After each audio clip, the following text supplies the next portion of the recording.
சட்டமன்ற வழிபடுத்துவோம். இப்போ சட்டமன்ற வழிபட்டு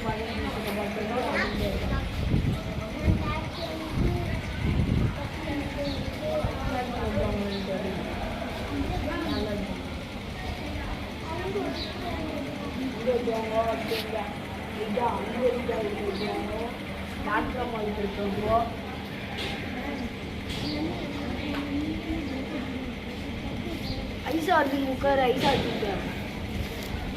ஐசா வா வேலை பிடிச்சிடறா. ஐசா ஐசா ஐசா வா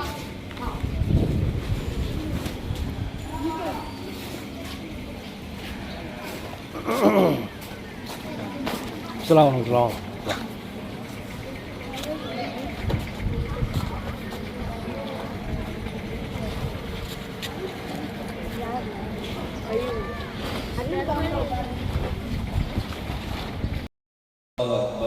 அல்லாஹ் அக்பர் என்ற தக்பீரை உள்ளத்தின் அடித்தளத்திலே செஞ்சு கொண்டே வர வேண்டும். வந்து திரையில் அமர்ந்த பிறகு வேறு பேச்சுகள் பேசாமல் அமர்ந்திருந்து அதிகமாக உள்ளத்தின் அடித்தளத்தில் அல்லாஹ் அக்பர் அல்லாஹ் அக்பர் அல்லாஹ் அக்பர் சொல்லிக் கொண்டே இருக்க வேண்டும். பெண்கள் பகுதியில் கல்லூரி மாணவிகள் 32 பேர் வந்திருக்கிறீர்கள். அவர்கள் அனைவரும் ஒவ்வொரு வரிசையிலும் நின்று ஒரு வரிசைக்கு ஒரு மாணவியின் அடிப்படையில் வரிசைகளை சரி செய்து அமர வைக்க வேண்டும். வேறு பேச்சுகள் பேசாமல் இருப்பதற்கு சொல்லிக் கொடுக்க வேண்டும். இப்பொழுது நாம் வந்திருப்பது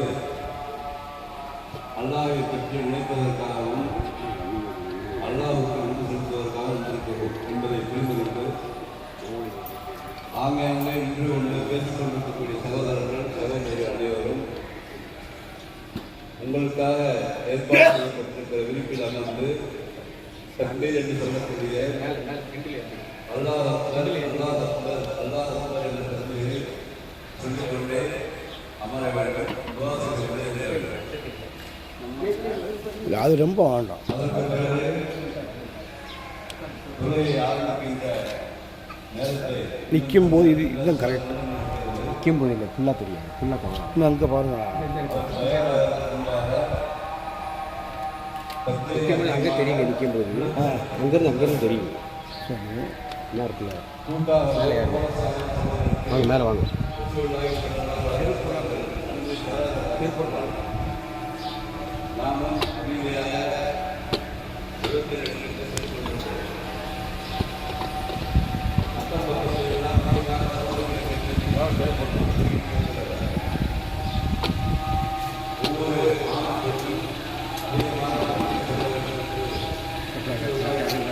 கரெக்ட் பண்ணி வைக்க இல்லை தெரிய மாட்டாங்க. இந்த சைடு மறைக்கும், இந்த சைடு மறைக்கும்.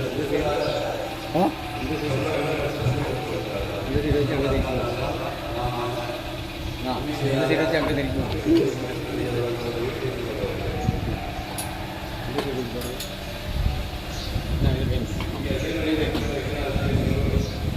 இதை கையில்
போது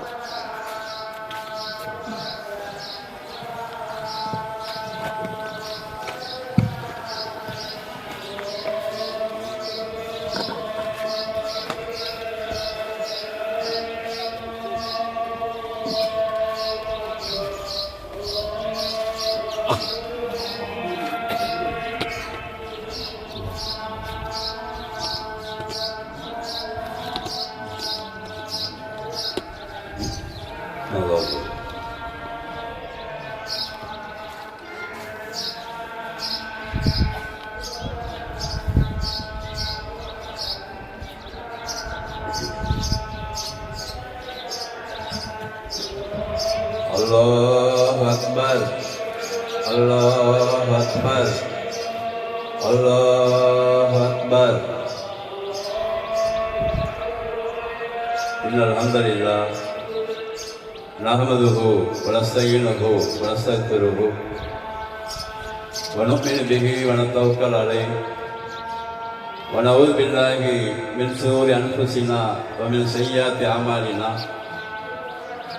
من يهده الله فلا مضل له ومن يضلل فلا هادي له واشهد ان لا اله الا الله وحده لا شريك له واشهد ان محمدا عبده ورسوله اما بعد اللهم صل على محمد وعلى ال محمد كما صليت على ابراهيم وعلى ال ابراهيم انك حميد مجيد اللهم بارك على محمد وعلى آل محمد كما باركت على إبراهيم وعلى آل إبراهيم إنك حميد مجيد قال الله تعالى في محكم تنزيله العظيم والفرقان المجيد أعوذ بالله من الشيطان الرجيم بسم الله الرحمن الرحيم يا أيها الناس اتقوا ربكم الذي خلقكم من نفس واحدة فخلق منها زوجها وبث منهما رجالا كثيرا ونساء واتقوا الله الذي تساءلون به والأرحام إن الله كان عليكم رقيبا فقال أيضا يا أيها الذين آمنوا اتقوا الله حق تقاته ولا تموتن إلا وأنتم مسلمون يا أيها الذين آمنوا اتقوا الله وقولوا قولا سديدا يصلح لكم أعمالكم ويغفر لكم ذنوبكم ومن يطع الله ورسوله فقد فاز فوزا عظيما قال نبينا صلى الله عليه وسلم قل آمنت بالله ثم استقم وقال أيضا صلى الله عليه وسلم إن أصدق الحديث كتاب الله وخير الهدي هدي محمد صلى الله عليه وسلم وشر الأمور محدثاتها وكل محدثة بدعة وكل بدعة ضلالة وكل ضلالة في النار أوصيكم وإياي أولا بتقوى الله அளவற்ற அருளாளனும் நிகரற்ற அன்புடையவனும் ஆகிய அல்லாஹ்வுடைய பெயர் போற்றி ஆரம்பம் செய்கிறேன். சாந்தியும் சமாதானமும் கருணையும் நம் உயிரினும் மேலான ரசூலுல்லாஹி ஸல்லல்லாஹு அலைஹி வஸல்லம் அவர்கள் மீது ஏற்பட வேண்டும். இன்னும் அவர்களை அப்படியே பின்பற்றி வாழ்ந்த சஹாபாக்கள், தாபீன்கள், தபோ தாபீன்கள், இன்னும் மார்க்கத்திற்காக பாடுபட்ட நல்ல அறிஞர் பெருமக்கள், இன்னும் ஹஜ்ஜுடைய பெருநாளை நிறைவேற்றிவிட்டு அல்லாஹ்வுடைய கட்டளையை கேட்டு ரசூலுல்லாஹி ஸல்லல்லாஹு அலைஹி வஸல்லம் அவருடைய வழிமுறையை பின்பற்றுவதற்காக காத்திருக்கக்கூடிய நம் அனைவர் மீதும் அல்லாஹ்வுடைய வற்றா பெருங்கருணை என்றென்றும் நின்று நிலவ வேண்டும். அல்ஹம்துலில்லாஹ், மிக சிறப்புக்குரிய ஒரு தொழுகையை நாம் எல்லாம் நிறைவேற்றியிருக்கிறோம் அல்லாஹ்வுடைய கிருபையால். ஒரு 10 நிமிடம் மாத்திரம் இந்த உலகம் அழிகின்ற வரை, இந்த உலகத்தில் அழிந்த பிறகும் அவர்களை பற்றி மறுமையில் பேச இருக்கிற ஒரு குடும்பத்தை பார்த்து மாத்திரம் கொஞ்ச நேரம் நினைவு கொண்டு, அந்த நினைப்பின் மூலமாக நமக்கு என்ன படிப்பினை என்பதை புரிந்து கொண்டு துவா செய்துவிட்டு நாம் எல்லாம் செல்ல இருக்கிறோம். இந்த குடும்பத்தை பொறுத்த வரைக்கும் முஸ்லிம்கள், யூதர்கள், கிறிஸ்தவர்கள், இன்னும் உலகத்தில் இருக்கிற எல்லோருமே போற்றி புகழக்கூடிய குடும்பத்தினர்கள் இவங்க. பெரும்பாலும் அதிகமான பேர்கள் இவர்களை பற்றி நினைத்துக் கொண்டுதான் இருப்பார்கள் எல்லா நேரங்களிலும். நமக்கு மாத்திரம், முஸ்லிம்களுக்கு மாத்திரம் தொழுகையில இவர்களை பற்றி நினைக்க சொல்லி ரசூல் ஸல்லல்லாஹு அலைஹி வஸல்லம் சொல்லிக் கொடுத்திருக்கிறார்கள். நம்ம எப்படிதான் அத்தைகாத்துல ஓதுவோம் இல்லையா? அல்லாஹும்ம ஸல்லி அலா முஹம்மத் வஅலா ஆலி முஹம்மத் கமா ஸல்லைத அலா இப்ராஹிம் வஅலா ஆலி இப்ராஹிம் இன்னக ஹமீதும் மஜீத். அல்லாஹும்ம பாரிக் அலா முஹம்மத் வஅலா ஆலி முஹம்மத் கமா பாரக்த அலா இப்ராஹிம் வஅலா ஆலி இப்ராஹிம் இன்னக ஹமீதும் மஜீத். இதை கண்டிப்பாக அத்தகையத்தில் ஓதிக்கொண்டிருக்கிறோம். உலகத்தில் உள்ள எல்லா முஸ்லிம்களும் ஓதிக்கொண்டிருக்கிறார்கள். அங்க என்ன சொல்லப்படுது என்று சொன்னால், ரசூல் ஸல்லல்லாஹு அலைஹி வஸல்லம் அவர்கள் இப்படி துஆ செய்ய சொன்னாங்க நம்மளுக்கு. யா அல்லாஹ், ரசூலுல்லாஹி ஸல்லல்லாஹு அலைஹி வஸல்லம் அவர்கள் முகமது நபியாக இருக்கிற என்னுடைய தலைவருக்கு நீ அருள் புரிய வேண்டும். எப்படி அருள் புரிய வேண்டும்? இப்ராஹிம் அலைஹிஸ்ஸலாம் அவர்களுக்கும் அவருடைய குடும்பத்திற்கும் நீ எப்படி அருள் புரிந்தாயோ அப்படி புரிய வேண்டும். ரசூல் ஸல்லல்லாஹு அலைஹி வஸல்லம் அவர்களாக முகமது நபி ஸல்லல்லாஹு அலைஹி வஸல்லம் எங்களுடைய தூதராக இருக்கிற, நபியாக இருக்கிற, தலைவராக இருக்கிற அவர்கள் மீது நீ பரக்கத் செய்ய வேண்டும். எப்படி செய்ய வேண்டும்? அந்த இப்ராஹிம் அலைஹிஸ்ஸலாம் அவர்களுக்கும் அவங்களோட குடும்பத்திற்கும் நீ எப்படி பரக்கத் செஞ்சாயோ அப்படி செய்ய வேண்டும். இந்த துஆ யாருக்கு செய்யணும் எல்லாரும்? இந்த துஆவை ரசூலுல்லாஹி ஸல்லல்லாஹு அலைஹி வஸல்லம் அவர்களுக்காக நாம எல்லா தொழுகையிலும் கேட்டுக்கொண்டே இருக்கிறோம். அப்படி என்ன இந்த குடும்பத்துக்கு அல்லாஹ் பரக்கத் செஞ்சான், அப்படி என்ன அல்லாஹ் அருள் புரிந்தான் என்று பார்க்கும் பொழுதுதான் குர்ஆன் முழுவதுமே கிட்டத்தட்ட 200க்கும் மேற்பட்ட வசனங்கள்ல இப்ராஹிம் அலைஹிஸ்ஸலாம் அவர்களை பற்றி அல்லாஹ் பேசுகிறார். இப்ராஹிம் அலைஹிஸ்ஸலாம் யாரு, அவங்க அத்தா யாரு, அவங்க மனைவி யாரு, அவங்க பிள்ளை யாரு, இதை பற்றி அதிகமான இடங்கள்ல அல்லாஹ் பேசுகிறார். இப்ப குடும்பம் என்று சொன்னால் நம்ம கிட்டே குடும்பம் இருக்கு. எப்படி இருக்குது? அத்தா இருப்பாங்க, மகன் இருப்பாங்க, மனைவி இருப்பாங்க, பிள்ளைங்க இருப்பாங்க, இன்னும் அத்தாவோட அத்தாவும் இருப்பாங்க இல்லையா? இதுக்குதான் குடும்பம்னு பேர். நமக்கு தெரியாது. அந்த இப்ராஹிம் அலைஹிஸ்ஸலாம் அத்தா என்ன செஞ்சாங்க என்றால், அல்லாஹ்வுக்கு இணை வைக்கிற படுபாதக செயலை செய்து கொண்டிருந்தார்கள். அது மாத்திரம் இல்லாம அல்லாஹ்வை பார்க்காமலேயே உருவத்தை அமைத்து அதை சிலையாக செய்து அவர்கள் வழிபட்டார்கள், மக்களுக்கு விற்று கொண்டிருந்தார்கள். அந்த இடத்துல தான் அல்லாஹ்வுக்கு சுப்ஹானஹு வ தஆலா இப்ராஹிம் அலைஹிஸ்ஸலாம் அவர்களை பிறக்க வைக்கிறான். எந்த இடத்துல அல்லாஹ் பிறக்க வைக்கிறான்? எந்த அத்தா அல்லாஹ்வுக்கு இணை வைக்கிறாரோ, இணை வைத்தாரோ, எந்த அத்தா அந்த அல்லாஹ்வை பார்க்காமலேயே உருவத்தை அமைத்து அவரு வழிபட்டு கொண்டு மக்களை அதன் பக்கம் அழைக்கிறாரோ, விற்கிறாரோ, அவருக்கு பிறந்த பிள்ளை தான் இப்ராஹிம் அலைஹிஸ்ஸலாம் அவர்கள். அந்த பிறந்த அந்த பிள்ளை யோசிக்கிறார், வயதான பிறகு யோசிக்கிறாரு, அத்தா செய்யற வேலை சரியில்லை, அத்தா செய்யற வேலை சரியில்லை என்று சொல்லி டைரக்டாக அட்டாக் பண்றாரு. அத்தா நீ வணங்குறது சரி கிடையாது, மிகப்பெரிய பாத்தில் சமாவாத்தி வல்லது அவன், இன்னே வஜ்ஜஹத்து வஜ்ஜியல் இல்லது பதர சமாவாத்தி வல்லது ஹனீஃபா. அவனை நீ கற்பனை பண்ண முடியாது. நீங்க வணங்குகிற அந்த விஷயம் ரொம்ப தப்பா இருக்குது அத்தா, நீ மாத்திக்கன்னு அத்தாட்ட பக்குவமா சொல்றாரு. கேட்க மாட்டேங்கிறாரு, அவரு கோபப்படுறாரு. வேற எதுக்காக சண்டை போடல, அல்லாஹ்வுக்காக சண்டை போடுறாரு. முதல் பாயிண்ட் இது நமக்கு படிப்பின. யாரெல்லாம் மகனாக இருக்கிறீர்களோ இங்க, இந்த மகன்கள் அத்தாட்ட சண்டை போடணும்னாக்க எதுக்காக சண்டை போடணும்? அல்லாஹ்வுக்கு இணை வைக்கிற அத்தாவாக இருந்தால் சண்டை போட வேண்டும். இது படிப்பினாங்க இப்ராஹிம் அலைஹிஸ்ஸலாம் மூலமாக நமக்கு கிடைத்த படிப்பினை ஒண்ணு. இரண்டாவது, மனைவி எப்படி இருக்க வேண்டும்? அந்த மனைவியை பற்றி அந்த அல்லாஹ் பேசுகிறார். ஹாஜரா அலைஹிஸ்ஸலாம் என்ற ஒரு மனைவி, சாரா அலைஹிஸ்ஸலாம் என்ற ஒரு மனைவி. அந்த வகையில சாரா அலைஹிஸ்ஸலாம் அவர்களுக்கு பிறக்கின்ற யாக்கூப் அலைஹிஸ்ஸலாம், இப்படி அந்த சந்ததி ஃபுல்லா எல்லா நபிமார்கள் தான். இந்த பக்கம் ஹாஜரா அலைஹிஸ்ஸலாம் அவர்களுக்கு பிறந்த பிள்ளை யாரு? இஸ்மாயில் அலைஹிஸ்ஸலாம் அவர்கள். அப்போ ஒரு குறிப்பிட்ட பருவம் வந்த பொழுது மனைவியையும் பிள்ளையையும் கொண்டு போய் அங்க போய் பாலைவனத்தில் விட்டுவான்னு அல்லாஹ் சொல்றான். எந்த பதிலும் இப்ராஹிம் அலைஹிஸ்ஸலாம் சொல்லல அல்லாஹ்வுக்கு. என்ன கான்செப்ட் சரியில்லையே, இது லாஜிக்கு சரியில்லையே, ஒண்ணுமே இல்லாத இடத்துல எப்படி பிள்ளையும் முன்னாடி வருவது அப்படின்னு நினைக்கல. அல்லாஹ் சொல்லிட்டாங்க, கொஞ்சம் வருவன்னு சொல்லி விட்டாங்க, அவ்வளவுதான். அப்ப அந்த மனைவி கேட்கிறாங்க, என்ன கேட்கிறாங்க? இது அல்லாஹ் சொன்னதா? எங்களை கொண்டு வந்து இப்போ விடுறீங்களே, இது அல்லாஹ் சொன்னதான்னு கேட்குறாங்க. ஆமாங்கிறாங்க. அவ்வளோதான். அல்லாஹ் சொன்னான்னா அது கரெக்டாக தான் இருக்கும். இந்த பண்பு இங்கே வந்து அமர்ந்திருக்கிற மனைவிமார்களுக்கு இருக்க வேண்டும். கணவன் ஒரு விஷயத்தை சொன்னால், அது அல்லாஹ்வை குறித்து சொன்னால், அல்லாஹ்வுடைய கட்டளையை பற்றி சொன்னால், மனைவிமார்கள் எந்த விதமான எதிர்ப்பு தெரிவிக்காமல் அல்லாஹ் சொல்லியிருக்கிறான், நான் செய்வேன். இது மனைவிகளுக்கானது. கணவருக்கு என்ன என்று சொன்னால், அல்லாஹ் சொன்ன விஷயத்தின் அடிப்படையில் நாம் முதல்ல அல்லாஹ்வை வணங்க வேண்டும். வணக்க வழிபாடுகளில் அல்லாஹ்வை குறித்து அல்லாஹ் சொன்ன மாதிரி வாழ வேண்டும். இது கணவர்களுக்கான படிப்பணி. சரி, மூணாவது யாரு? இஸ்மாயில் அலைஹிஸ்ஸலாம் மகன். அந்த மகன் என்ன சொன்னாரு? கனவு காண்றாங்களா? இப்ராஹிம் அலைஹிஸ்ஸலாம் கனவு காண்றாங்க, அந்த கழுத்தை அறுக்கிற மாதிரி. உடனே பிள்ளைகிட்ட வந்து சொல்றாரு அவரு, என்னண்டு, எப்பா நான் வந்து கனவுல பார்த்தேன், உன் கழுத்தை அறுக்கிற மாதிரி கனவுல பார்த்தேன் என்று. அப்ப அல்லாஹ் கழுத்தை அறுப்பதாக கனவுல பார்த்தோன்னா அல்லாஹ் தான் சொன்னா, அதனால நீ செஞ்சிரு கேட்டார் அவர். நான் பொறுமையா இருக்கிறேன். கழுத்தா இருக்கிற விஷயம் வந்து சாதாரண விஷயம் இல்லை.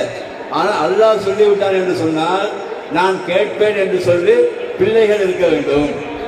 இந்த படிப்படை இங்கே வந்து அமர்ந்திருக்கிற பிள்ளைகளுக்கு இருக்க வேண்டும். அல்லாஹ் சொல்லிவிட்டான்னு சொன்னால் கழுத்தை அறுப்பதாக இருந்தாலும் நான் தயாராக இருக்கிறேன். அத்தாவை பொறுத்த வரைக்கும் அல்லாஹ்வுடைய கட்டளையை பின்பற்றுகிறாரு. உம்மாவை பொறுத்த வரைக்கும் அல்லாஹ்வுடைய கட்டளையை பின்பற்றுகிறாரு. பிள்ளையாக இருக்கிற நாம அந்த அத்தா அம்மா பேச்சை கேட்க வேண்டும். அல்லாஹ் சொல்லியதாக இருந்தார் என்ற படிப்பினை பிள்ளைகளுக்கு இருக்க வேண்டும். அந்த குடும்பம் தான்